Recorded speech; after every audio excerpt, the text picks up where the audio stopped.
Mesdames, Messieurs, bonsoir et bienvenue à cette nouvelle édition de votre magazine politique sur le chemin des élections. Une semaine après la prestation de serment du président Paul Biya, le Cameroun retrouve progressivement son calme, tandis que s'ouvrent déjà les préparatifs des élections régionales du 30 novembre prochain.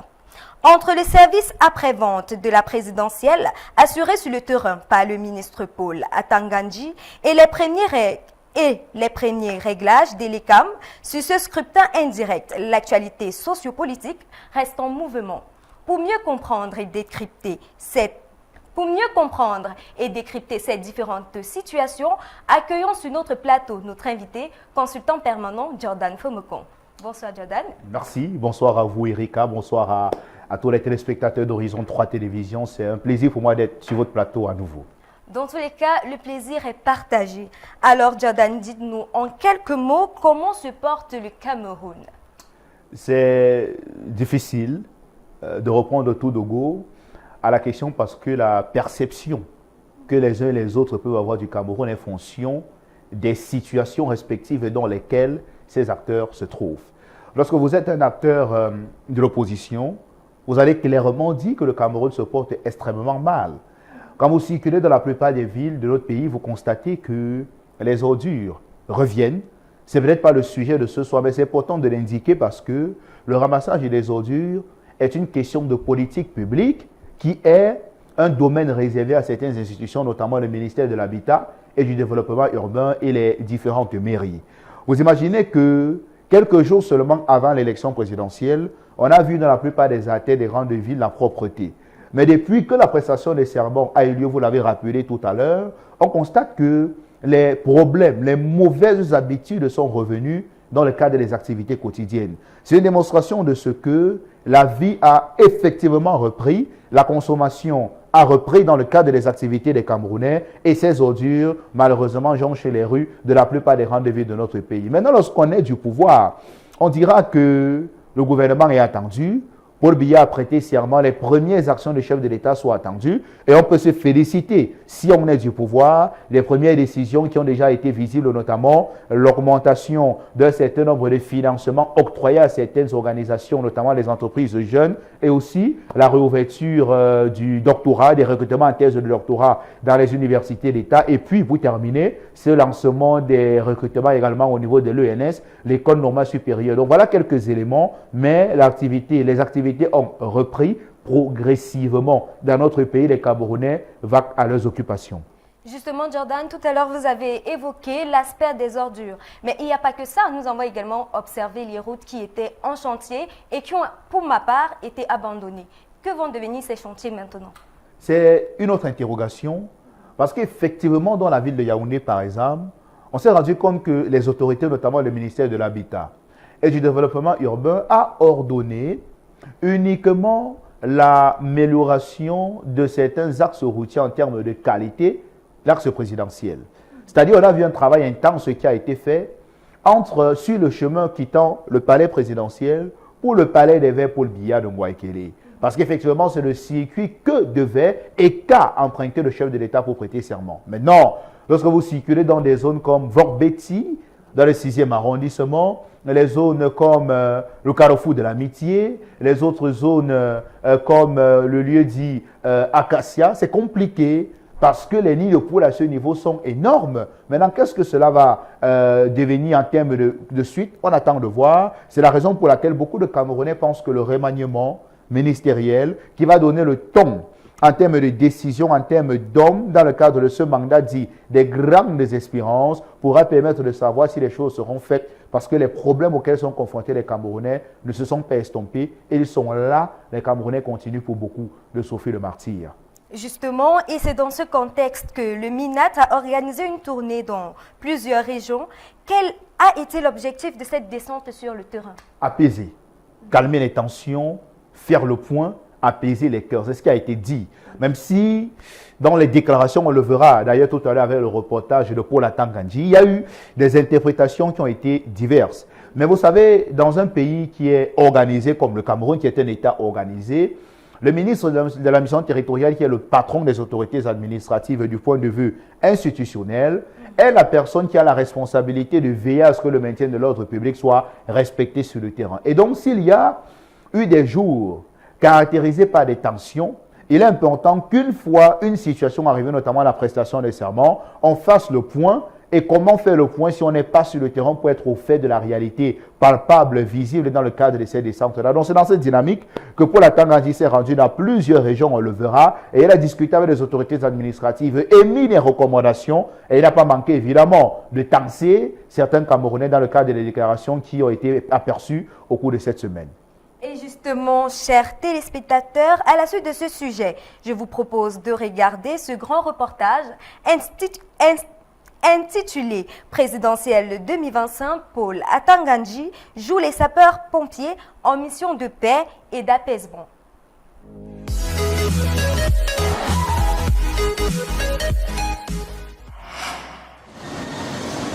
Quelques jours après la prestation de serment du président de la République, Paul Biya, réélu pour un 8e mandat de 7 ans, le deuxième, à l'élection présidentielle, ne veut rien lâcher. Dans une vidéo publiée ce dimanche 9 novembre 2025, Issa Tiroma Bakari lance un ultimatum au pouvoir de Yaoundé. Je voudrais donc dire à ce régime qui pratique du gangstérisme d'État, qui se livre à du terrorisme d'État, qui arrête à tour de bras, qui procède à des purges ethniques, des purges au faciès sur l'ensemble du territoire.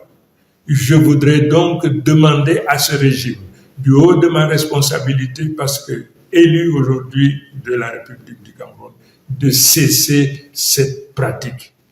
Les Camerounais n'en veulent plus, les Camerounais n'en peuvent plus. Et pour ce faire, je leur donne 48 heures pour arrêter, pour libérer sans condition tous nos enfants, tous les Camerounais qui se trouvent aujourd'hui dans les prisons du Cameroun de manière générale. Je leur donne 48 heures. Faute de quoi, le peuple camerounais se retrouvera en légitime défense et se sentira libre non seulement de se protéger, mais également de tout faire pour protéger leurs enfants et les récupérer partout où ils se trouvent. Cette déclaration intervient dans un contexte où les arrestations des leaders se sont multipliées dans le pays. Anissé Kane, Djekam Tchameni et le professeur Abba Calvin Oyono ont tous été interpellés. Au-delà de ces acteurs politiques assez connus, proches de Issa Tiroma Bakari, des responsables syndicaux comme Jackson Toussé, ancien secrétaire général du SECA, le syndicat des enseignants du Cameroun pour l'Afrique, Roland Assoa, secrétaire à la coordination du COREC, et Florence Thio ont également été interpellés. Plusieurs syndicats ont dénoncé des enlèvements et des kidnappings dans plusieurs communiqués. Quelle est cette manière de kidnapper des citoyens en pleine nuit dans un pays dit de droit? Cela est incompréhensible pour nous. Le camarade Toussé Jackson a été enlevé à son domicile dans la nuit du 30 au 31 octobre 2025 par des hommes armés. Et il est actuellement en détention au secrétariat d'État à la Défense. Nous exigeons la libération immédiate et inconditionnelle de M. Toussé Jackson et des autres camarades, M. Assoa Roland et Mme Ticho Florence. Et le corps enseignant tout entier se prépare à la mobilisation générale pour la revendication de la libération de ses camarades. Nous allons protester vivement pour cette libération. Des déclarations qui font réagir les autorités qui durcissent le ton. C'est le cas de l'homme politique Jean de Dieu Momo, président du PADEC et par ailleurs ministre délégué auprès du ministre de la Justice, qui traite Issa Tiroma Bakari de terroriste dans une déclaration sur les réseaux sociaux ce lundi. Il n'y a que des terroristes pour donner un ultimatum à l'État ou un autre État avant d'entrer en guerre. Issa Tiroma se comporte comme un terroriste. Point. Le 6 novembre 2025, sans le nommer, Paul Biya dénonçait l'attitude jugée irresponsable de l'homme politique Issa Tiroma Bakari dans son discours inaugural. Cette paix a malheureusement été perturbée par des troubles survenus après le scrutin en raison de l'attitude de certains politiciens irresponsables. J'en appelle au sens des responsabilités des uns et des autres. Et je m'adresse à tous ceux qui s'emploient à attiser la haine et la violence dans notre pays, notamment à certains de nos compatriotes de la diaspora. Le Cameroun n'a pas besoin d'une crise post-électorale dont les conséquences pourraient être dramatiques, comme cela s'est vu sous d'autres cieux. Mes chers compatriotes, il est de ma responsabilité de veiller à ce que l'ordre soit maintenu. Je puis vous l'assurer, l'ordre régnera.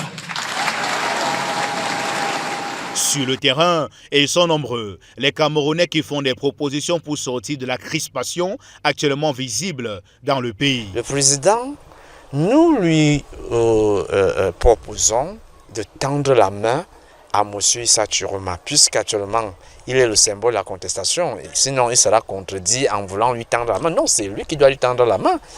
Dans ce même discours, il prononce, il demande à ce qu'il y ait un dialogue national et inclusif où tous les enfants de la nation camerounaise, comme je vous ai dit tantôt, comme la constitution Camerounais disent la République, nous sommes d'abord une nation. Malheureusement, la question de la nation au Cameroun est dans une impasse et qu'il faut qu'on réitère les bases, la fraternité, la justice et le progrès. Et dans ce dialogue national inclusif qui aura pour point principal la vérité, la justice, la réconciliation et la réparation, nous aurions beaucoup à gagner, à évoluer dans la paix pour que le président de la République prépare la transition. L'autre proposition également qui concerne, c'est qu'il y ait une commission d'enquête indépendante pour évaluer les dégâts qui ont eu de gauche à droite, voir dans une certaine catégorie des personnes qu'on peut indemniser pour calmer la situation, parce que ce serait comme 2 poids 2 mesures. Dans le même discours qu'intervient la grâce présidentielle pour élargir totalement tous ces jeunes, y compris les leaders d'opinion, sans discrimination de partis politiques, que ce soit du Manidem, que ce soit du MRC, que ce soit des leaders qui sont actuellement des leaders des grandes organisations des enseignants qui sont arrêtés de part et d'autre. Et qu'on muselle également, qu'on appelle à la retenue, qu'on muselle également des autorités administratives ou des forces de défense dont le discours est incendiaire et provocateur. Issa Chiroma Bakari ne veut rien lâcher et l'attente se fait ressentir après l'ultimatum qui intervient dans un contexte où le gouvernement joue la carte de l'apaisement. Le ministre de l'administration territoriale, Paul Atangandji, est depuis ce lundi dans la région de l'Adamawa pour porter le message de paix du chef de l'État. Le chef de l'État, son Excellence Paul Biya, après l'élection présidentielle, est dans sa posture maintenant du chef de l'État et père de la nation. Voilà pourquoi, comme d'habitude, le président de la République sera toujours à l'écoute des populations. Il est aussi question de faire une évaluation sécuritaire après le scrutin, car les ennemis de la nation et certains hommes politiques irresponsables ont distillé beaucoup de mensonges et beaucoup de manipulations. Et il est temps de balayer ces mensonges et ces manipulations afin que les faits soient établis et que la communauté nationale et internationale soit au courant de la bonne information et de ce qui s'est passé. C'était une élection présidentielle crédible, transparente et apaisée. Le peuple camerounais souverain, maître de son destin, a renouvelé sa confiance à son Excellence, M. Paul Biya, président de la République, chef de l'État, bâtisseur infatigable d'un grand Cameroun uni, stable, paisible, prospère, respecté et courtisé. Nous devons tous nous mettre derrière le chef d'État. Car sur sa haute conduite, sur sa conduite éclairée, le lendemain meilleur attend le Cameroun. Le lendemain, l'émissaire du président de la République est dans la région du Nord. Ici à Garoua, le chef-lieu du département de la Benoué, région du Nord, considéré comme le fief du candidat Issa Tiroma Bakari, le ministre de l'administration territoriale, est porteur du message d'apaisement du chef de l'État Paul Biya. Vraiment, je suis content de retrouver une ville de Garoua, une ville rayonnante où les gens ont leurs occupations. Et c'est pour cette raison qu'après vous, nous allons rencontrer les chefs de communauté, les chefs religieux, les imams, pour leur dire ils doivent parler à leurs enfants. Il ne faut pas accepter d'être manipulé. On ne doit pas vous manipuler. Le Cameroun a un président de plus, le chef d'État, son excellence Paul Biya. Il connaît ce Cameroun mieux que quiconque. Voilà pourquoi dans son discours, il invite tout le monde. Et le président Paul Biya le dit systématiquement. L'heure de la construction nationale est ouverte à tous. Personne n'est exclu, personne ne doit s'exclure. Voilà le sens de son discours. Un discours d'ouverture, un discours d'espérance, un discours de grandeur, un discours d'espoir, mais un discours de fermeté. Donc je voudrais vraiment, monsieur le gouverneur, saluer les populations de la région du Nord pour leur résilience. Ils ont rejeté le mot d'ordre de désordre. Quand vous demandez à un commerçant de fermer sa boutique pendant 2 ou 3 jours, alors qu'il a des intérêts, il a des crédits à la banque, il doit payer le crédit. Vous demandez à un transporteur qui paie les traites de son véhicule acheté à crédit, de ne pas travailler. Est-ce que c'est la meilleure façon de défendre les intérêts du peuple? Je pense que non. Vous êtes un responsable politique. Vous êtes musulman entre guillemets, mais vous achetez la drogue pour donner aux enfants, pour aller brûler. Donc ça veut dire que vous êtes un faux musulman. Ça veut dire que vous ne priez même pas. Puisque vous ne pouvez pas être musulman, et pour vos ambitions personnelles, vous achetez la drogue, le cannabis, le chanvre indien, le tramadol, le whisky en sachet, en donnant aux enfants. En leur disant allez brûler, allez piller, allez brûler les pneus en route pour détruire le goudron qui coûte cher. Non, donc je crois que ça c'est une mission de sécurité et une mission d'apaisement. Plus tôt dans la journée de ce mardi 11 novembre 2025, Paul Atangandji s'est rendu à Maroua, dans la région de l'extrême nord, où il s'est entretenu avec les autorités administratives, traditionnelles et religieuses. Nous avons constaté avec regret et amertume que ce sont les enfants de la région, 12, 13, 14, 17 ans, qui ont été instrumentalisés par des politiciens irresponsables. Nous avons fait par rapport des interpellations. Ce qui nous a le plus choqué, qu'on a trouvé des enfants de 12, 13, 14, 15 ans. Nous avons interpellé des parents qui sont arrivés, qui ont demandé des excuses, mais en disant que ces enfants ont été instrumentalisés. Dans la foulée de cette descente sur le terrain, l'émissaire du chef de l'État a fait le tour de quelques édifices publics détruits dans les manifestations ayant émaillé la crise post-électorale. Les documents administratifs, tout a été brûlé.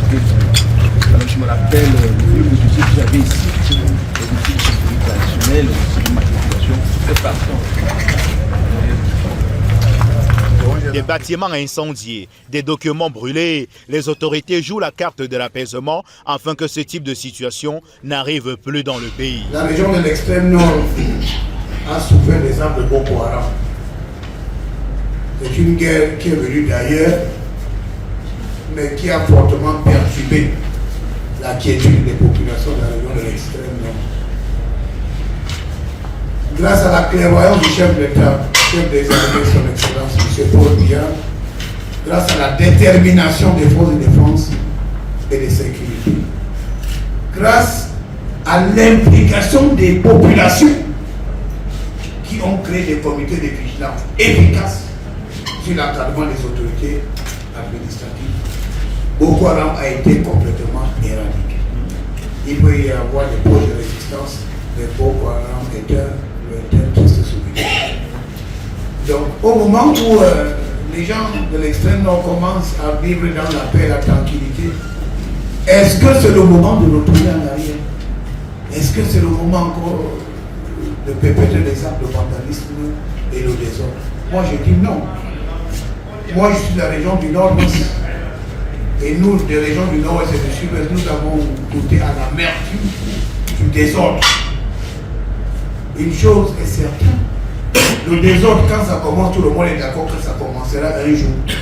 Mais on ne sait pas quand est-ce que ça finit. Donc, à l'instar du président Paul Biya, nous devons tous être les mendiants de la paix. Et nous devons tenir le langage de vérité. Sur les manifestants arrêtés, durant les jours de mobilisation populaire, le ministre de l'administration territoriale a instruit la libération de tous les mineurs. Un geste d'apaisement recommandé par le chef de l'État Paul Biya, qui a indiqué le 6 novembre dernier dans son discours inaugural que l'élection présidentielle est désormais derrière nous. Le même message d'apaisement est répertorié à plusieurs centaines de kilomètres de là, dans la région du littoral, ce 12 novembre 2025. Le ministre de l'administration territoriale discute avec les autorités traditionnelles et administratives de la capitale économique ce mercredi 12 novembre 2025.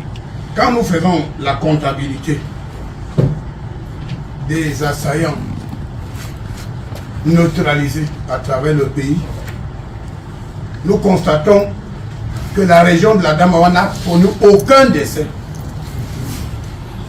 La région de l'extrême nord n'a connu aucun décès. La région du Nord a connu 3 assaillants neutralisés. Et quand nous tenons compte du chiffre dans la région du littoral, nous constatons tous que les chiffres fantaisistes faisant état de plus de 30 morts annoncés sur les antennes de certains médias étrangers et nationaux aux ordres n'ont rien à voir avec la vérité. C'est une fois de plus l'occasion de féliciter et d'encourager les populations de la région du littoral, surtout celles du département du Vouri. Ces populations ont dit non au désordre. Ces populations résilientes ont rejeté les mots d'ordre irresponsables et vaquent normalement à leurs occupations. Le désordre ne profite à personne. Voilà pourquoi le chef de l'État, son Excellence Paul Biya, insiste que nous devons tous travailler pour consolider les acquis de la nation. Et la paix dont on parle pour le président Paul Biya, la paix ne doit pas seulement être un mot, mais surtout un comportement. L'appel au maintien de la paix dans le pays et au respect des lois retentit également ici, dans le littoral, région où le président Paul Biya a perdu l'élection présidentielle selon les chiffres officiels. Ce candidat a planifié dans la ville de Douala une insurrection savamment orchestrée en donnant des drogues dures, tramadol, cannabis, à ses affidés, parmi lesquels les jeunes âgés de 12 à 17 ans, qui, je parle donc de ces jeunes, n'ont aucun lien avec le processus électoral. Et donc c'est dans cette logique insurrectionnelle que la ville de Douala a connu par endroits et a enregistré des actes de pillage et de vandalisme. Des biens privés et publics ont été incendiés. Plus de 150 assaillants drogués ont attaqué la brigade de gendarmerie du quartier Kouloum et un commissariat de police dans l'intention d'assassiner les forces de maintien de l'ordre et de récupérer leurs armes. Dans la posture de légitime défense, et de manière professionnelle. 4 assaillants ont été neutralisés et 3 autres ont trouvé la mort à la suite des bousculades. Le bilan officiel produit par le gouverneur de la région, cette autorité à l'offre fait état de 13 assaillants neutralisés. Malgré les cas de violence visibles dans la capitale économique il y a des semaines, ayant entraîné des morts, de nombreux blessés et plusieurs interpellations, Paul Atanga-Ndji, l'émissaire du président Paul Biya, joue la carte de l'apaisement et se comporte comme un prédicateur. Celui qui ne respecte pas l'autorité résiste à l'ordre que Dieu a établi et attirera sur lui des ennuis. Et Saint Paul dit, c'est en Romains 13, chapitre 1 et 5, vous pouvez le vérifier, que il faut respecter l'autorité, car celui qui ne respecte pas l'autorité sera puni par le magistrat.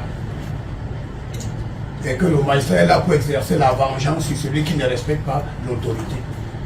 Et Saint Paul conclut en disant, il faut donc respecter l'autorité, pas par crainte de punition, mais par motif de conscience. Nous sommes dans la République. Les unes ont tranché. Le peuple souverain a décidé. Le président Paul Biya est le chef de l'État. Mais malgré cette victoire, son Excellence, M. Paul Biya, à travers son discours, ouvre la porte à tous les Camerounais en leur disant, venez, nous allons contribuer, chacun doit contribuer pour la construction de notre pays. Un message qui, écouté, peut apaiser les cœurs dans un contexte où de nombreuses familles sont toujours à la recherche des corps de leurs proches disparus à Douala et ailleurs dans le pays, où Paul Atanga-Ndji continue sa tournée sur le terrain.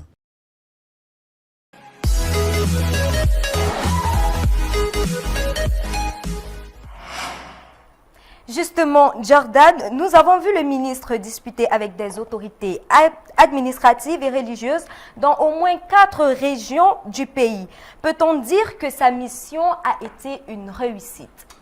La réussite, s'il faut qualifier en termes de bilan, la descente sur le terrain de Paul Atanga-Ndji est également à interpréter en fonction des postures dans lesquelles on peut être. Lorsque vous êtes un acteur du pouvoir, vous allez évidemment vous féliciter de cette descente sur le terrain parce que ce qui est parfois reproché aux autorités camerounaises, c'est qu'elles ne sont pas proches des populations. Même s'il est vrai que dans le cadre de cette tournée, on n'a pas vu Paul Atanga-Ndji discuter avec les populations directement. On l'a vu discuter avec les autorités, les chefs traditionnels, les chefs religieux qui ont la responsabilité, après ces concertations, d'aller transmettre le message au niveau des populations avec qui ils sont en contact tout le temps, ces acteurs-là. Et donc, c'est une mission qui, du point de vue des acteurs du pouvoir, peut s'apparenter comme ayant eu un résultat positif avec les premières réactions qu'on a pu constater. Celles des autorités qui ont émis leurs problèmes, parler de leurs difficultés, afin que Paul Atanga-Ndji transmette les doléances de ces personnalités au niveau des autorités nationales, afin que des décisions soient prises pour résoudre ces quelques difficultés. Maintenant, du côté négatif, on peut se questionner sur la raison pour laquelle le MENA n'a pas effectivement discuté avec les populations. Vous savez, lorsque vous transmettez un message à une autorité, même si elle est de très bonne volonté, elle ne peut forcément pas transmettre de façon fidèle les différents problèmes que vous lui avez posés, parce qu'effectivement, elle peut en rajouter ou elle peut disséminer votre pensée dans les siennes. C'est la raison pour laquelle nous pensons que il serait peut-être important, dans le cadre de ces descentes sur le terrain des autorités, qu'elles vont auprès des populations directes, qu'elles les rencontrent, afin que ces dernières disent concrètement ce qu'elles ressentent dans leur chair. On a vu des manifestants très en colère pendant la période où les manifestations étaient très visibles sur le terrain. On a écouté les témoignages de certains d'entre eux qui disaient leur victoire a été volée. Ça a été entendu, même si le Conseil constitutionnel a déjà tranché. Ils disaient également que 43 ans de pouvoir, c'est trop. Et ce n'est pas tant la longueur de ce pouvoir qui est déconcertante, mais c'est surtout les conséquences dues qui en découlent, notamment la souffrance visible sur le terrain. On a vu des Camerounais dire « j'ai fait la prison, je suis sorti, je n'ai pas d'emploi, j'ai commencé un travail, j'ai été licencié, mes enfants sont à la maison, ils n'ont pas de travail après avoir fait l'école ». Il faudrait donc que dans la dynamique d'apaisement, nos autorités, au-delà des rencontres avec les institutionnels, autorités religieuses, autorités traditionnelles, autorités administratives, qu'elles vont à la rencontre de ces Camerounais afin de les écouter. Parce que je prends un cas quand vous êtes peut-être endeuillé. Si quelqu'un vous appelle et vous dit mes condoléances, c'est très beau, c'est très bien. Mais lorsque la personne vient vous rencontrer, cette chaleur humaine est quelque chose de fondamental. Et pourquoi ne pas la transposer au niveau institutionnel afin que l'apaisement escompté, vanté, plébiscité se matérialise sur le terrain par des actes forts, par des gestes simples. Dans les pays que nous observons, quand il y a un drame, on voit le président de la République appeler la famille de la victime pour lui adresser des condoléances. On voit le chef de l'État aux côtés des populations. Où est Paul Biya? Au palais. Il a envoyé son émissaire qui lui également n'a pas rencontré les populations. Et c'est quelque chose qui mérite d'être évoqué. Justement, Jordan, les populations ont exprimé leur mécontentement. Et nous avons également vu la rue qui a grondé, les casses et tout. Et donc, Jordan, à la suite de cela, le ministre Paul Atangandji a qualifié ces manifestants de drogués. Sur quoi se base-t-il? Et même si c'est vrai, selon vous, Jordan, qu'est-ce qui peut justifier cela? Oui, c'est justement une question assez sensible qui a beaucoup été évoquée dans le cadre des déclarations de Paul Atangandji qu'on a écouté. Il a clairement indiqué que la plupart des jeunes manifestants, les adolescents pour beaucoup, qui étaient présents dans les rues de notre pays dans le cadre de ces mobilisations populaires, répondant à l'appel de Issa Tiroma Bakari, étaient pour certains drogués. Même s'il est vrai que la personne qui a la responsabilité de dire si quelqu'un est drogué ou pas, c'est un médecin. Maintenant, peut-être que les médecins qui certainement ont travaillé avec les autorités, parce qu'il y avait des cas de blessés, et quand vous êtes blessé, vous devez être traité par un médecin, ont transmis certaines informations aux autorités administratives qui, elles, ont également transmis au ministre de l'administration territoriale.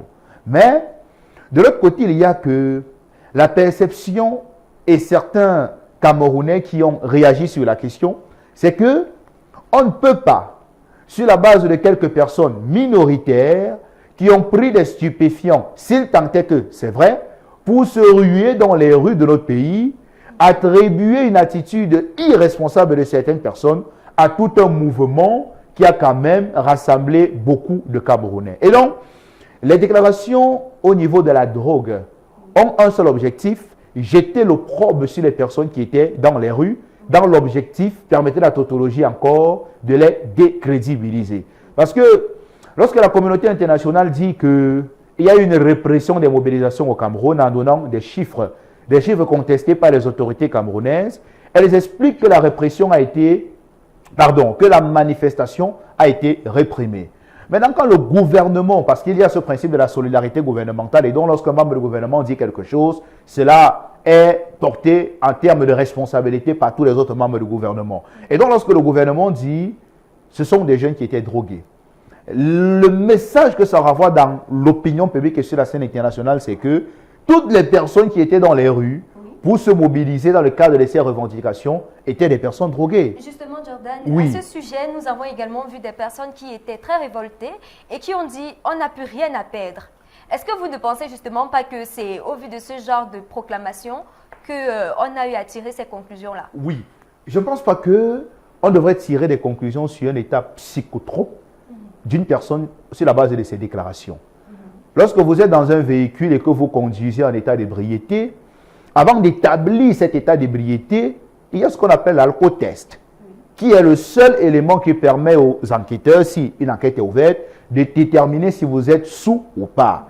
Et donc, pour les jeunes qui ont été interpellés, je dis encore que peut-être il y a eu des enquêtes qui ont permis qu'on donne des informations aux autorités administratives afin que ces derniers les transmettent au ministre de l'administration territoriale. Oui. Mais de l'autre côté, s'il tentait qu'il y a certains qui avaient effectivement consommé des stupéfiants, est-ce que c'est la raison pour laquelle on devrait jeter l'opprobre sur toute une mobilisation alors que nous avons vu des acteurs assez connus que nous connaissons, dont nous connaissons les attitudes pour certains, qui n'avaient pas consommé de drogue? Donc moi je crois que C'est important donc de nuancer les propos. Dans une logique d'apaisement, de ne pas jeter l'opprobre sur toute une organisation qui, au regard des actions, a quand même failli en termes de dérive que tout le monde a constaté, mais du point de vue global, il y avait des personnes sérieuses à l'intérieur sur lesquelles il n'est pas important de jeter l'opprobre lorsqu'on dit vouloir l'apaisement en contexte tendu. Et pendant ces manifestations, nous avons justement assisté à des arrestations. Et durant cette tournée du ministre, des mineurs ont été libérés. Peut-on considérer cela comme un geste d'apaisement ou une réponse à la pression des Issa Chiroma Bakary qui avait lancé en fin de semaine dernière un ultimatum de 48 heures au gouvernement en place? Oui, les deux éléments se valent à ce niveau.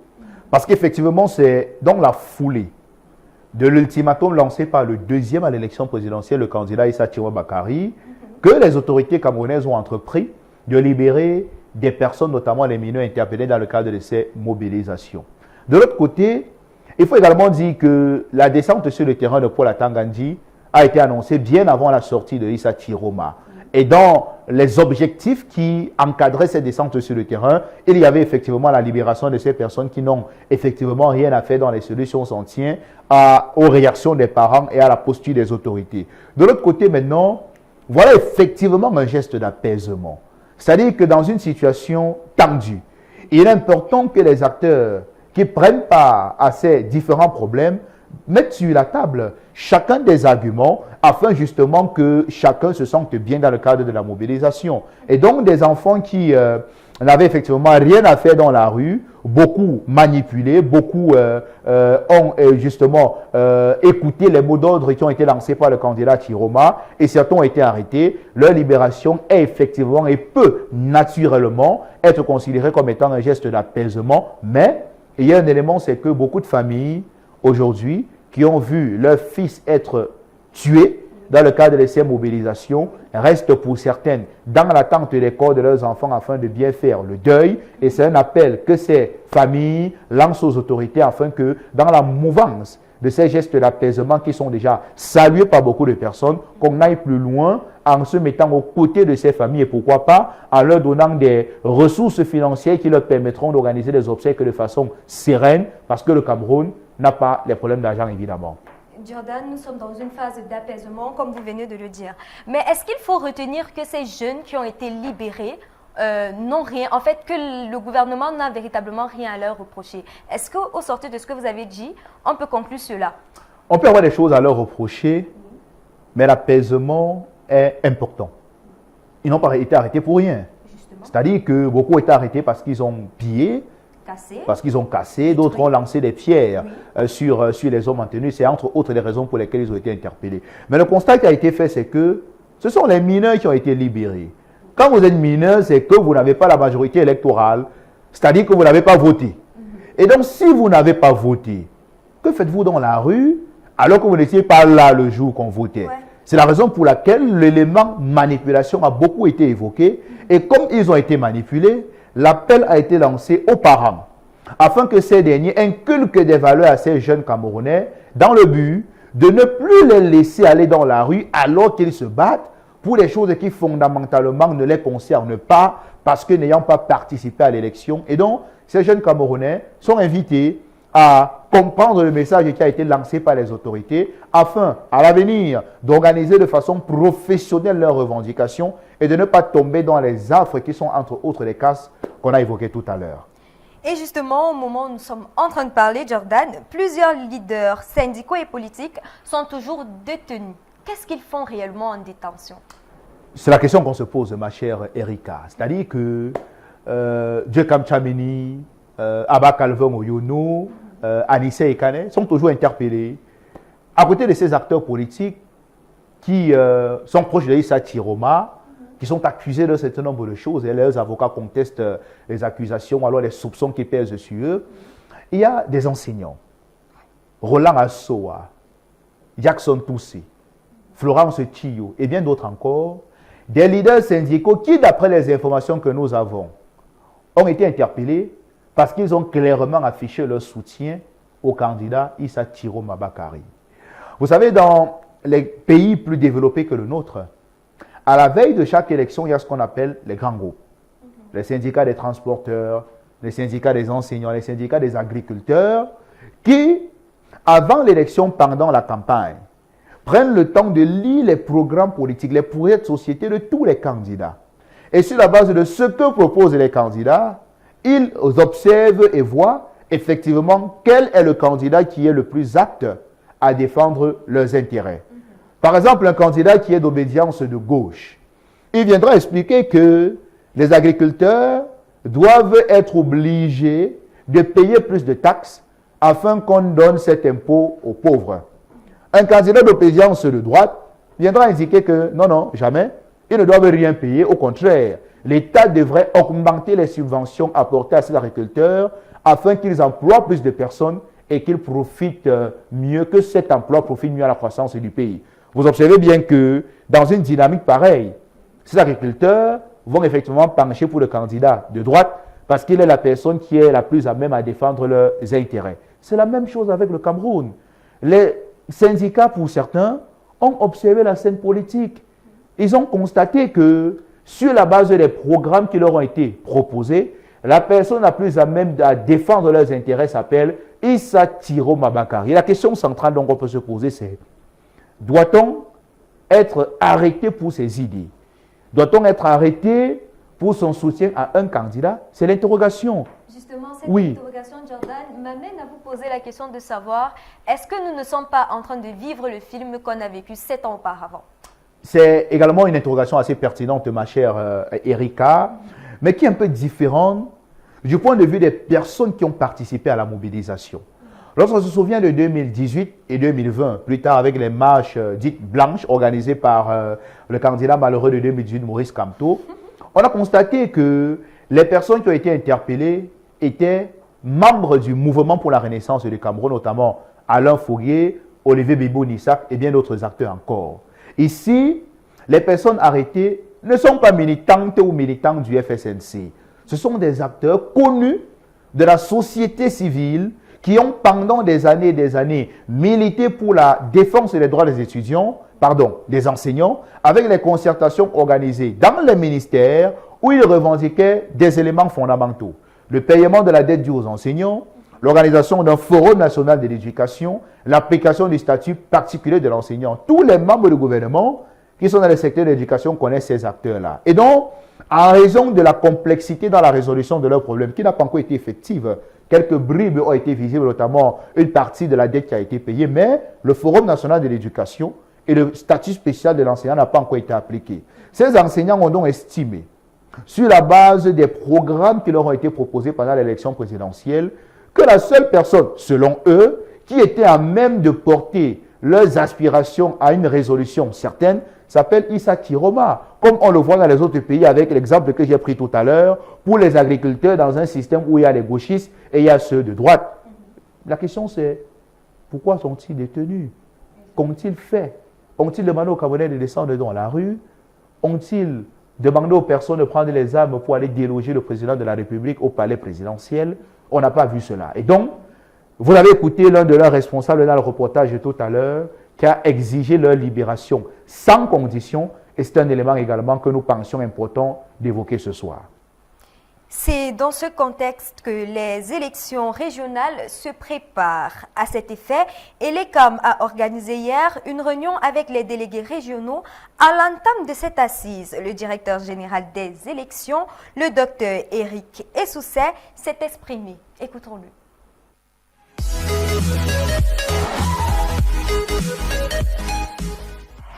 Parce que la plus haute autorité de l'État, devant tous les corps constitués, le corps diplomatique, nous a félicité l'ECAM, a chaleureusement félicité l'ECAM, seulement utilisé chaleureusement félicité l'ECAM.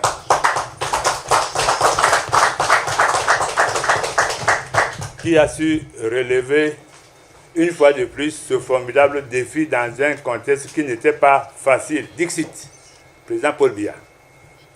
Cela veut dire que nous avons le mérite d'avoir réussi ce challenge. Et vous savez qu'organiser une élection, surtout présidentielle, est difficile parce qu'elle s'étale sur le monde entier. Le Cameroun et 4 continents, sauf l'Océanie. Ce qui veut dire que nous avons mis en place une organisation serrée et solide. Et ce succès est notre succès à nous tous. Et vous surtout qui êtes les lieutenants sur le terrain, on doit vous rendre hommage, vous devez vous applaudir pour vous-même. Parce que nous sommes devenus une institution crédible en Afrique et dans le monde. Et les Nations Unies travaillent avec nous pour nous accompagner dans le processus électoral. Que ce soit, d'ailleurs, c'était pour 2025-2027. Nous avons commencé l'élection présidentielle. Nous sommes dans les régionales bientôt. Le double scrutin va suivre. Donc, c'est dit que nous devons continuer à travailler. Mais travailler selon les fondamentaux des élections. Les fondamentaux des élections, c'est quoi? C'est respecter tout ce qui permet que le jour J, nous puissions être dans les bureaux de vote. Ça demande que le fichier électoral soit assaini et crédible. Et je peux vous assurer que nous avons bataillé dur pour arriver à avoir un fichier assaini. Je profite encore là pour vous féliciter parce que non seulement le fichier qui va avec n'est-ce pas, les kits, nous avons procédé au changement des kits pour avoir de nouveaux kits qui a demandé une expertise avérée de nos ingénieurs qui ont conçu le kit, qui l'ont expérimenté, qui ont cherché là où le trouver en Chine, où nous avons travaillé avec nos partenaires techniques, et nous avons sorti un kit crédible qui maintenant fait notre fierté. Là aussi, nous devons nous apprécier. Après, quand on a un bon fichier, il faut voir les cartes électorales. Vous savez qu'on a eu 4 années sans produire les cartes électorales à cause de notre imprimante, notre Persoline, qui était obsolète. Là encore, avec l'aide du gouvernement, nous avons travaillé pour concevoir cette imprimante. Nous l'avons et nous sommes allés, n'est-ce pas, trouver cela aux États-Unis, à Minneapolis. Et on a ramené, et nos ingénieurs se sont mis au travail pour s'approprier. Et nous avons pu produire les cartes de 4 années, 2020-2024, puis celle de 2025. C'est un challenge technique que nous devons encore apprécier pour nous-mêmes. Donc, c'est dire quoi maintenant? C'est dire que notre institution est devenue une grande institution à cause de nous-mêmes. Et nous devons nous féliciter. Moi, j'aime ceci. J'aime d'abord dire aux gens, quand ça a bien marché, de dire, il faut vous féliciter, nous féliciter d'abord. Parce que nous avons fait preuve d'une technicité et d'une technologie et d'une expertise avérée, reconnue par tous. Les observateurs internationaux l'ont dit clairement. Donc, nous ne devons pas cracher dessus. Nous devons savoir nous valoriser d'abord. Et puis maintenant, voir ce qui peut être amélioré, comme nous allons en parler tout à l'heure. Donc, je voudrais donc, pour cette énième réunion de coordination avec les délégués, nous féliciter, vous féliciter pour le travail abattu depuis que je suis DG depuis 2018. Et je pense que nous devons continuer à travailler avec expertise, avec méthode, mais avec humilité, parce que l'élection, c'est comme un match de football. Même quand tu as gagné un match de football, ça ne veut pas que le prochain, tu vas le gagner. Il faut se remettre au travail. Il n'y a pas de petite élection. Les régionales, c'est une élection de 25 000 électeurs, mais sachez que les enjeux sont les mêmes. Il faut que le 30 novembre, on soit dans les bureaux de vote. Si on n'y est pas, et c'est pour ça que très souvent, quand on a gagné un grand match, on se donne la grosse tête, une équipe de ligue vient vous éliminer. Ça, nous, on n'est pas dans cette démarche. Donc, ça veut dire que le 30 novembre, on sera dans les isoloirs, et pas dans les isoloirs, oui, et pour bien faire notre travail. Je voudrais donc que tout à l'heure, au cours de cette réunion, nous allons réfléchir à comment y arriver, les étapes à franchir, le matériel qu'il faut mettre en place, et puis nous devons y aller. Je voudrais donc aussi terminer en félicitant, en envoyant nos remerciements au gouvernement qui continue à nous donner les moyens pour travailler. Donc, nous envoyons aussi nos félicitations aux médias que vous êtes, qui êtes devant nous tous les jours pour vous féliciter pour l'accompagnement. Parce que vous transmettez ce que nous faisons à DECAM. Beaucoup, certains objectivement, d'autres moins, mais c'est la même chose. Nous sommes dans un domaine de controverse, mais l'essentiel est que nous, on est des professionnels et on fait notre travail. Les forces de sécurité, les autorités administratives, la société civile, donc c'est un tout qui permet que nous puissions réussir notre processus électoral avec tous les acteurs du processus électoral.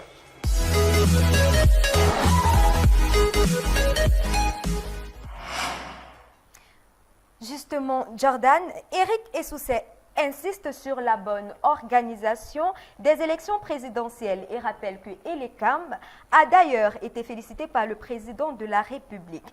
Y a-t-il des raisons de vraiment se réjouir de ces félicitations-là, Jordan? Vous savez, ma chère Erika, nous avons tous vécu le scrutin à l'intérieur et à l'extérieur. Nous avons été présents avant l'élection présidentielle. Nous avons assisté à beaucoup de concertations organisées par Elections Cameroun, qui a été félicité par le chef de l'État. C'est vrai, ce n'est pas notre rôle en tant qu'homme de médias de féliciter qui que ce soit, parce que nous sommes les chiens de garde de la société. C'est-à-dire que quand tout va bien, c'est à nous de chercher là où ça ne va pas bien pour dénoncer ça.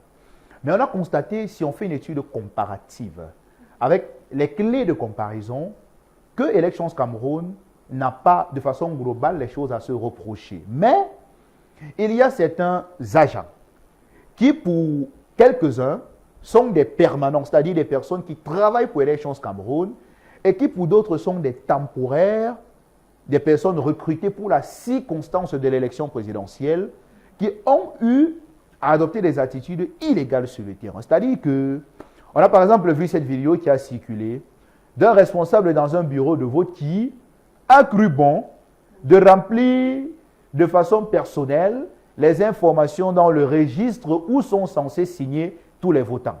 Lorsqu'on a procédé au décompte le soir, on s'est rendu compte qu'il n'y avait pas de rapport, il y avait divergence entre les bulletins inscrits dans l'urne et les signatures visibles sur le document. Parce que lorsqu'on finit le décompte, le nombre de votants doit être équivalent au nombre de bulletins qui ont été inscrits dans l'urne. S'il y a déphasage, ça veut dire qu'il y a eu soit erreur ou alors manipulation. Et vous avez vu la gifle qui a été orchestrée à cette personne à travers les vidéos que nous avons pu observer. Et bien d'autres cas comme ça ont été visibles sur le terrain avec, par exemple, les dénonciations faites par la candidate de l'UDC, Patricia Toumano Damdjouya, qui était la seule à avoir déposé un recours parmi les candidats à l'élection présidentielle au niveau du Conseil constitutionnel, même si quelques-uns ont également déposé des requêtes. Mais à côté de ces éléments que j'évoque, lorsqu'on fait donc une étude comparative, avec par exemple une élection présidentielle qui est organisée il y a de cela quelques années en République démocratique du Congo, on se rend compte que plusieurs régions de ce pays ont voté après le jour du vote. C'est-à-dire que l'élection présidentielle, si on prend le cas du Cameroun, est organisée le 12 octobre. Le 12 octobre, tous les Camerounais ne votent pas. Certains viennent voter le 14, le 15. Parce qu'en RDC, un problème de désenclavement s'est posé, parce que c'est un vaste pays, et il y avait des localités où le matériel de vote n'est pas arrivé à temps, et les populations ont pu voter après. Et il y a même eu une situation où on est parti faire louer les avions et les hélicoptères venant de l'Égypte afin de distribuer le matériel de vote dans certaines provinces où les populations n'ont pas pu voter le jour du vote. Au Cameroun, on n'a pas vu cela. Parce qu'effectivement, il y a des zones enclavées. C'est-à-dire quand vous circulez dans notre pays, vous partez dans un village comme Massangan, dans le département du Noun. C'est compliqué. C'est-à-dire si vous ratez la voiture à 18h, vous attendez le lendemain. Vous allez dans les villages comme Bomakai, dans le département de la Sanaga maritime. Si vous ratez la voiture à 14h, vous attendez le lendemain. Et donc, pour ne pas être confronté à ces mêmes difficultés en termes de désenclavement ou d'enclavement de notre pays, Elections Cameroun a anticipé. C'est la raison pour laquelle, pendant la préparation du scrutin, on a vu la rapidité avec laquelle les bulletins de vote ont été imprimés. On a vu la fluidité qui a encadré le processus et on a tous constaté que le 12 octobre 2025, le matin à 7 h, tous les bureaux de vote étaient fournis en termes de matériel de vote. C'est donc un travail d'anticipation qui a conduit aux résultats professionnels que nous avons pu observer en dehors de quelques éléments que j'ai évoqués tout à l'heure. Et donc, sur cette base comparative, avec un cas comme la RDC, que tout le monde peut observer, que tout le monde peut constater, on se rend compte que Elekam a fait un travail professionnel qui mérite d'être évoqué. Et c'est la raison pour laquelle Paul Biya a félicité cette organisation. En plus de cet aspect, les élections régionales imminentes étaient au centre de ces assises. Quelle en est la situation en ce vendredi soir, Jordan? Oui, la situation c'est que le Cameroun se prépare à organiser les deuxièmes élections régionales de son histoire. Les conseillers régionaux qui ne sont pas très connus d'une partie de la population. Ils sont 900 au total, 90 dans chaque région.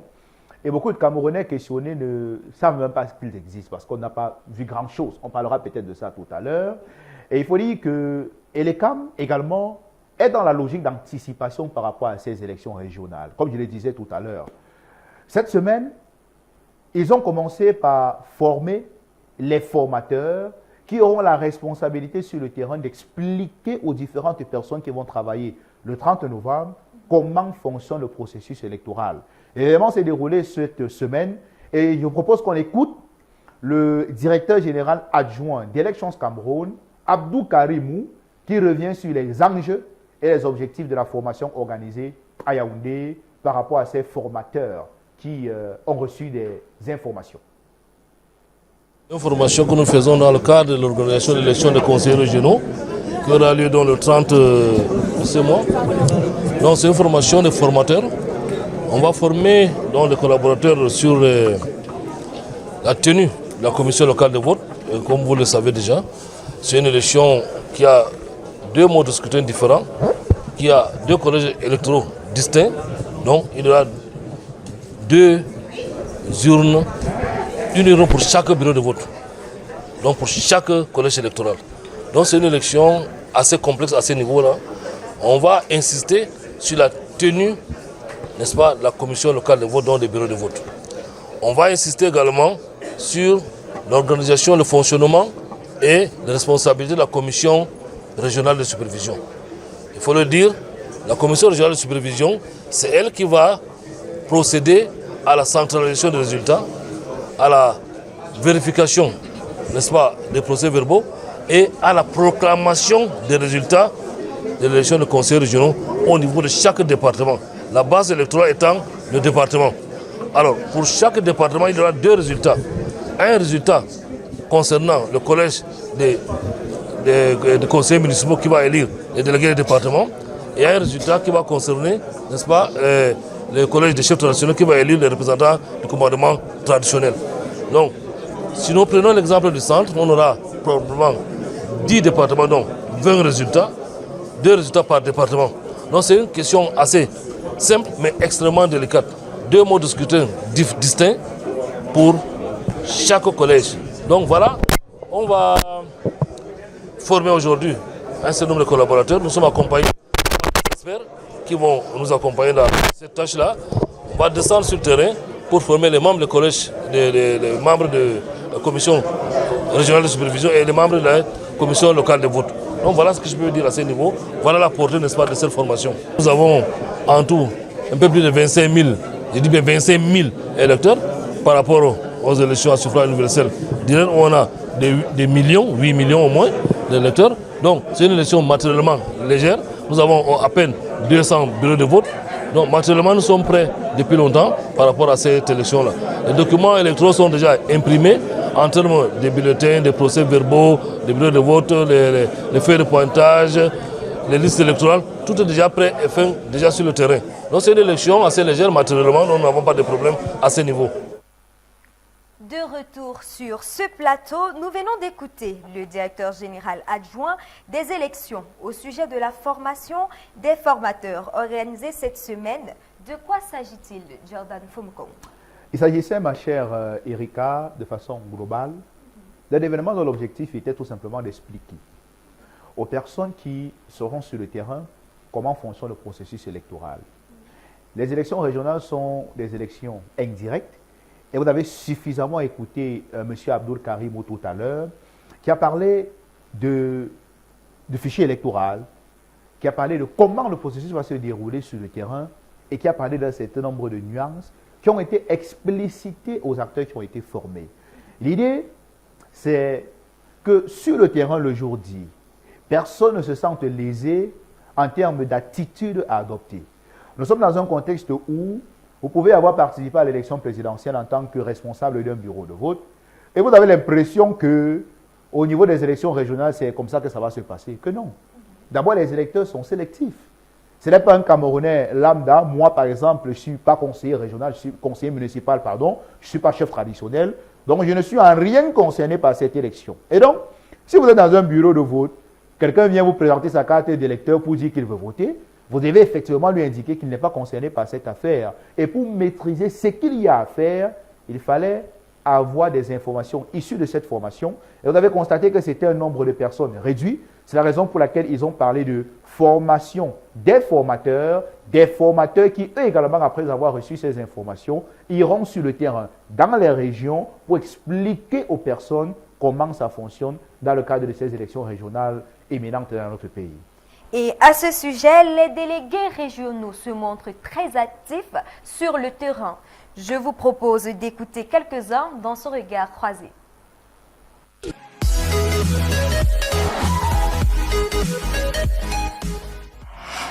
Alors, nous sommes réunis ce matin dans le cadre d'une rencontre de coordination avec le directeur général des élections pour évaluer déjà l'élection présidentielle du 12 octobre dernier. Et maintenant, pour revenir à votre question, voir également l'état d'avancement des préparatifs liés à l'élection régionale du 30 novembre prochain. Alors, il est question pour nous aujourd'hui déjà d'harmoniser les différentes procédures, de voir à quel niveau se situe le fichier, de voir le nombre de bureaux de vote affectés à chaque région. Et il faut dire que pour la région du Sahara, nous aurons 33 bureaux de vote. Le fichier électoral est encore en cours de validation. Lorsqu'il sera achevé, vous aurez également les statistiques liées à ce volet-là.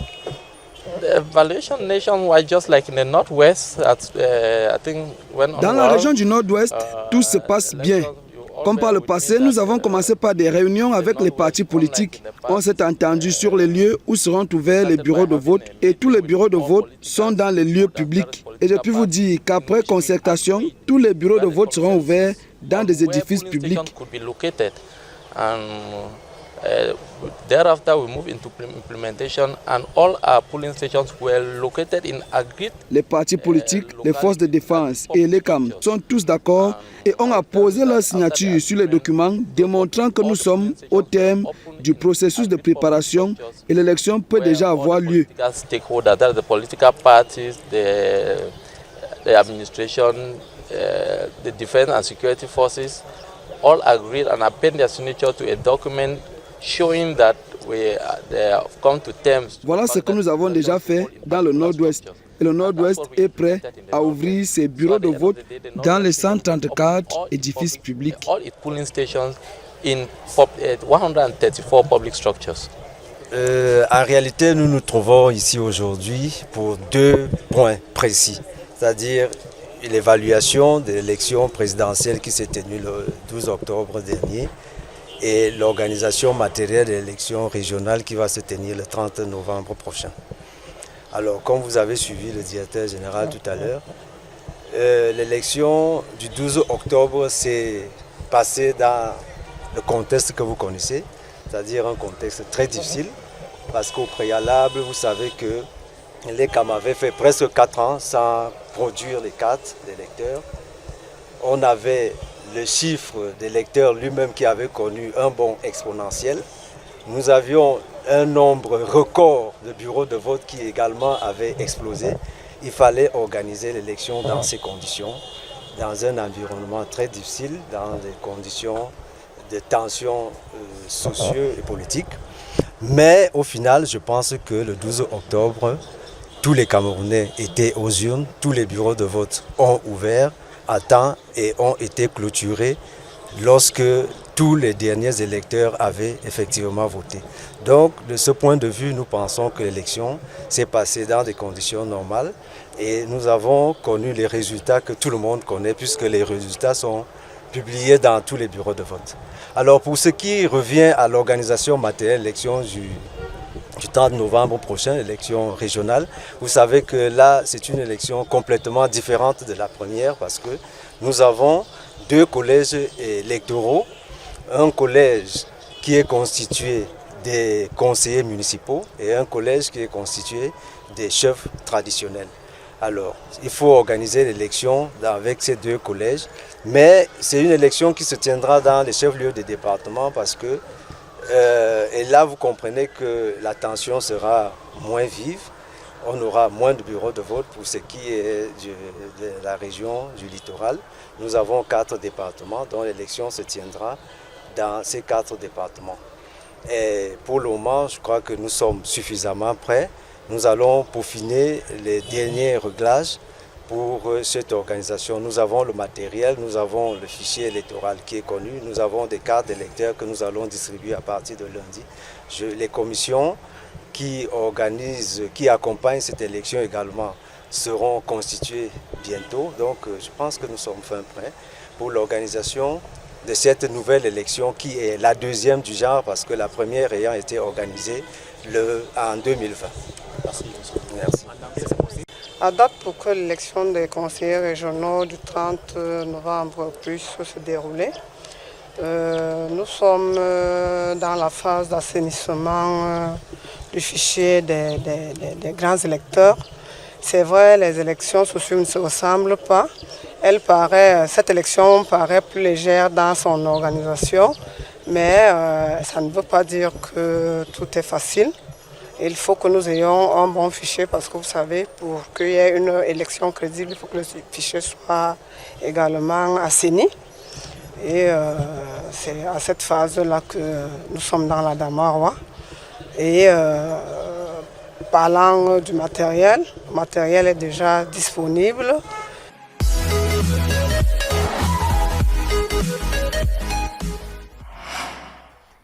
Que peut-on retenir, Jordan, des déclarations des délégués régionaux entendues dans ce regard croisé?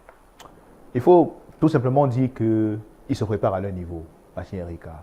C'est-à-dire qu'au moment où, à Yaoundé, les choses sont en train de se mettre progressivement en place, au niveau régional, les activités s'accélèrent également. C'est ce que je disais tout à l'heure, c'est-à-dire en termes d'organisation, ELECAM ne veut pas se laisser emporter par l'euphorie des félicitations. Et c'est ce qu'a déclaré le docteur Eric Sousset, qu'on a écouté tout à l'heure un peu plus précédemment dans cette émission. Il a clairement indiqué que, vous savez, lorsque, vraiment moi il n'y a rien contre les femmes, mais lorsque vous dites parfois à une femme qu'elle est très belle, elle est sur les nuages, parfois, pourtant, c'est quand on vous félicite que vous devez redoubler d'efforts, redoubler d'ardeur pour continuer à consolider la confiance qui a été placée en vous. Et c'est ce qui a été rappelé. C'est-à-dire que le chef de l'État a félicité cet organe. À mon vision, il n'a pas adressé un courrier pour... Non, il a dit dans son discours inaugural. Et on a vu tout le monde applaudir. Maintenant, ils disent que ce n'est pas parce que ça a été explicité de cette manière qu'ils doivent rester tranquilles. Et c'est la raison pour laquelle cette concertation a été organisée hier avec les délégués régionaux. Ils sont au cœur du processus. Vous voulez par exemple écouter M. Bourdon du littoral, qui lui était au cœur de cette mobilisation, notamment pour la présidentielle. Et c'est lui qui avait décidé de s'exprimer, par exemple, il y a de cela quelques semaines, lorsqu'il y a eu un fake news qui a circulé sur la toile concernant les arrestations au niveau d'une antenne ELECAM dans la région du littoral, notamment à Douala.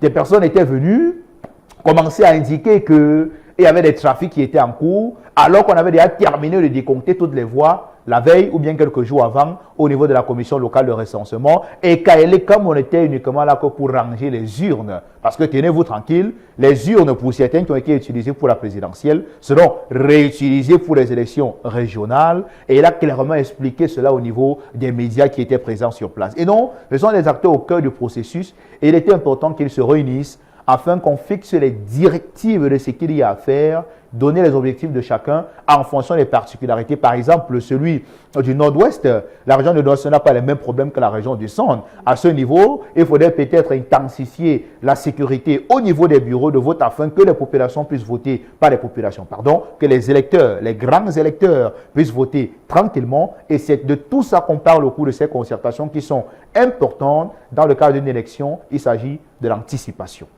Jordan Fomokon, dites-nous exactement à quoi servent ces conseillers régionaux.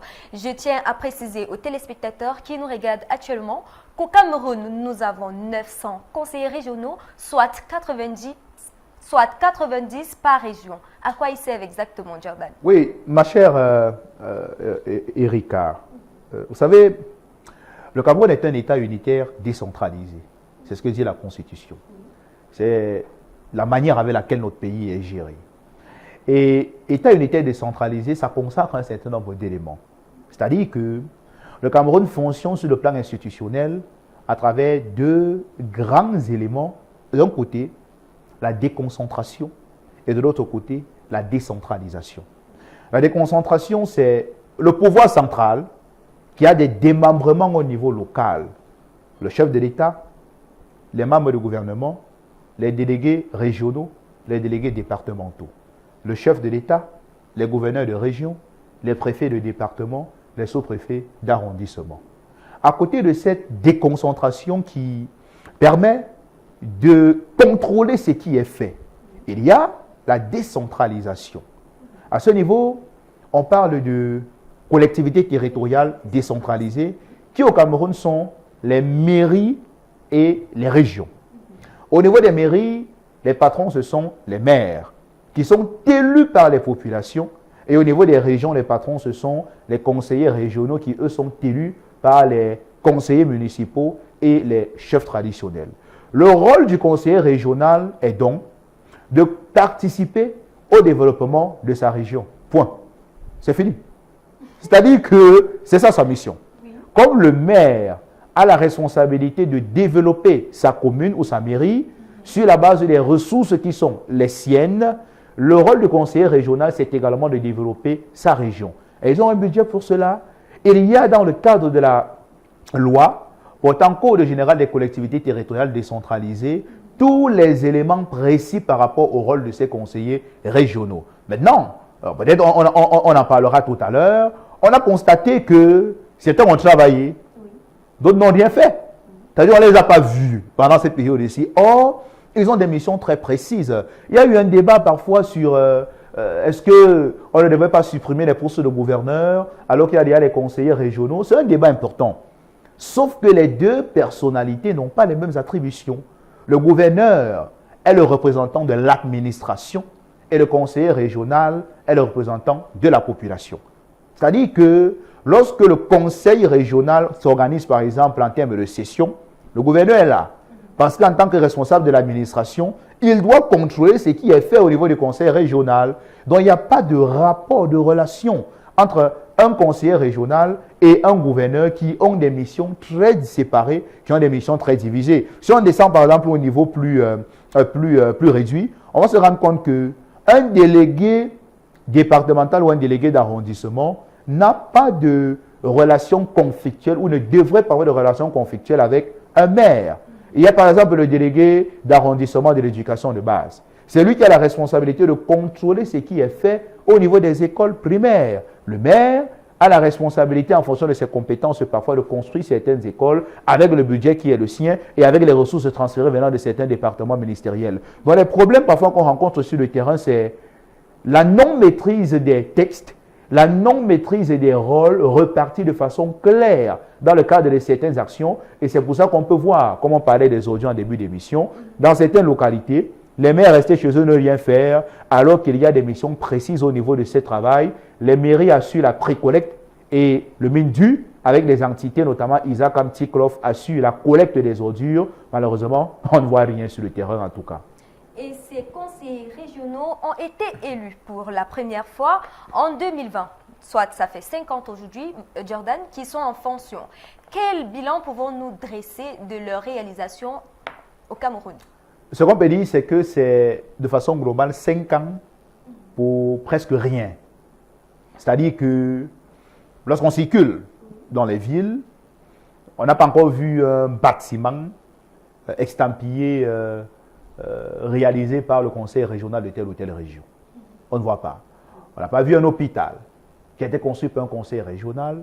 On n'a pas vu des écoles. Alors qu'ils ont, ces institutions, la responsabilité de faire ça. Jordan, selon vous, les conseillers régionaux, qu'est-ce qu'ils devaient faire qu'ils n'ont pas fait? Quand Oui. vous dites un bilan sans réalisation, qu'est-ce qu'ils devaient faire qu'ils n'ont pas fait?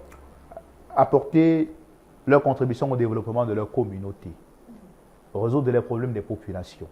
Par exemple, dans la loi portant Code général des collectivités territoriales décentralisées, en termes d'éducation, les conseils régionaux ont la responsabilité, si on aboutit au niveau de notre décentralisation, de gérer les lycées, de recruter les enseignants au niveau des régions. Les mairies doivent gérer les écoles primaires et recruter les enseignants du primaire. Là, c'est la conceptualisation qui est clairement indiquée. Maintenant qu'on arrive au niveau, par exemple, de l'amélioration des conditions de vie des populations, les conseillers régionaux peuvent contribuer à la réhabilitation des marchés, à la réhabilitation des écoles, à la réhabilitation des hôpitaux. On a quand même vu dans le cadre de cette période des conseils régionaux qui ont travaillé. Il y a par exemple le conseil régional de l'Ouest qui a organisé un événement qu'on appelle les RIDI, ou les rencontres pour le développement de la région de l'Ouest, événement à travers lequel ils ont pu réunir les fils de cette région et faire intervenir certains observateurs sur la scène internationale pour apporter leur financement. Parce que maintenant, la question qui est parfois posée, c'est si on veut construire un hôpital dans une région, on prend l'argent où? Il y a un budget qui vient de l'État. Il y a également les mécanismes de financement de ces institutions qui peuvent se faire au niveau local, à travers les entreprises et les banques locales, ou au niveau international, à travers les organisations internationales. Et donc, le problème encore, et lorsque vous discutez avec certains spécialistes des questions de décentralisation, ils vous diront que, du point de vue formel et du point de vue institutionnel, le Cameroun est prêt pour se développer. Le problème, c'est que la plupart des personnes, pour beaucoup, qui sont à certaines responsabilités, ne comprennent pas grand-chose en termes d'action à mener. Aujourd'hui, il y a ce qu'on appelle la coopération décentralisée, qui est un mécanisme qui permet au conseil régional du centre d'entrer en partenariat sans avoir besoin de passer par la présidence de la République avec une autorité municipale ou locale en France, en Allemagne, aux États-Unis. Est-ce que beaucoup sont au courant de ça? Il y a des mairies à l'étranger qui ont des budgets parfois supérieurs à celui du budget de l'État du Cameroun, qui peuvent, en fonction de leurs objectifs, réaliser certaines choses au Cameroun parce que nous avons tous les terres, etc. Mais les mécanismes pour arriver à ce niveau doivent être faits par des cabinets d'experts qui maîtrisent un certain nombre d'éléments. Combien ils vont? Et donc, je pense que les conseillers régionaux ont eu un mandat peut-être d'essai. On n'a pas vu grand-chose. Certains ont travaillé avec leurs moyens, avec leur budget. Ce mandat qui va s'ouvrir bientôt après l'élection du 30 novembre peut leur permettre de développer le Cameroun parce que comme les mairies, ils ont une grande responsabilité. Mais le problème, c'est que beaucoup ne comprennent pas grand-chose à ce qu'ils ont à faire comme travail sur le terrain. Le Cameroun est un vaste chantier que les conseillers régionaux doivent mettre sur pied et réaliser. C'est sur ces mots que nous mettons un terme à ce programme. Merci à l'équipe technique pour la réalisation. Merci à vous, Jordan. Merci à vous, fidèles téléspectateurs, et à très bientôt pour une nouvelle édition.